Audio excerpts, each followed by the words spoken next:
The 2025 federal budget includes some positive measures aimed at strengthening the Canadian economy, but more work is needed to stem the outflow of capital currently exiting the country. That, according to the Business Council of Canada. Let's get more insight on this from Goldy Hyder.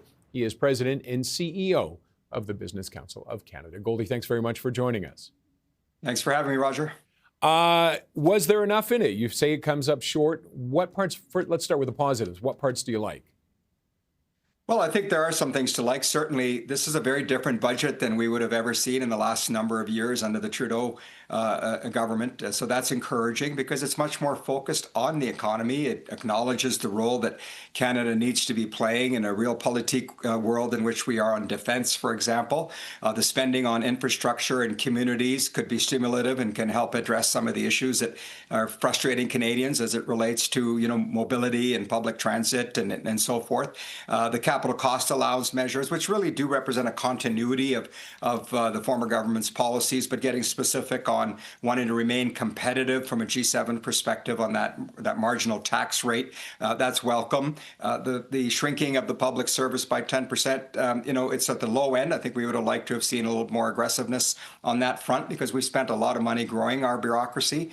So there are things there, and I think depending on which industry and which sector you talk to, there are things that people will like and things that people will say they don't like, or things that they're going to watch carefully to see how it actually gets implemented and unfolds. Okay, so now what's missing? Let's go the other way for a second. Well, here I think there's under normal circumstances, maybe in a majority government, the first budget you have more to follow. This would have been fine. It would have received a passing grade, but it was set up as transformational, as generational, as addressing the crisis.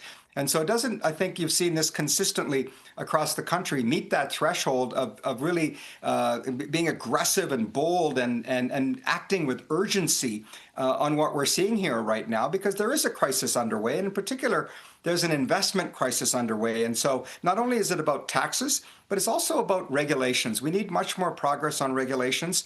That's the impediment. It erodes confidence. And as I've often said, if a country has 8 out of things right for investment and another one has 9 out of 10 things right, the capital goes to the one with the 9. It's the fiduciary duty to do that. And so we need to compete not just with ourselves where we were, but where is it that our competition is? And there you're seeing a lot of capital flow go south still because it's just an attractive place from a tax and from a regulatory perspective. So what are some of the things that you feel the government has to do to keep people either draw money from outside of the country and keep money inside the country?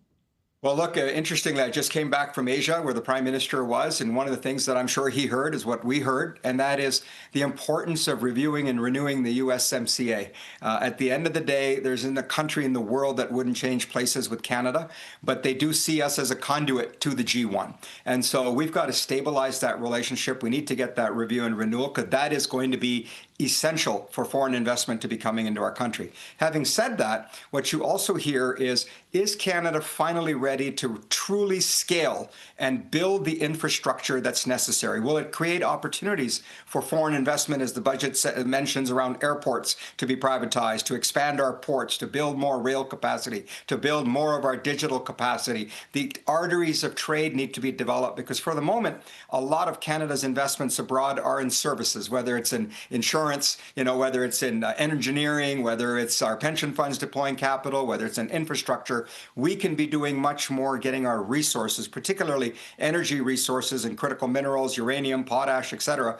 That's what the world wants. If we can build that infrastructure and get out of our way, which means our federation has to work better than it has been recently. Do you see that happening? That infrastructure being built out? Well, my father likes to say... Are we bold enough? Is Canada bold enough? I said, my father likes to say there are no problems in Canada, so we make them all up. And that's certainly a great example of what interprovincial trade barriers are. It's ludicrous that we're fighting tariffs in America, but have been imposing them on Canadians for decades. It's unbelievable that we have infrastructure that continues to be built for 35 million people as opposed to 41 million people.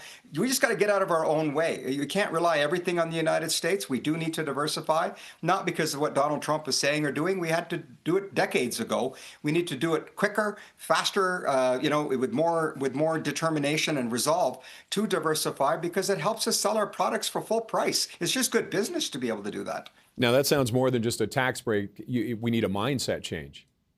Attitudinally, I think it's really important that Canadians see this moment as seminal. Like what got us here is not going to get us there. And we need to adjust to the reality that America's changing, and with it, we need to change. But we cannot lose sight of the fact, as emotional as some of our responses have been, geography ties us, time zones, proximity, language, history, all kinds of reasons for us to be good neighbors with the United States and ensure that we have an integrated economy.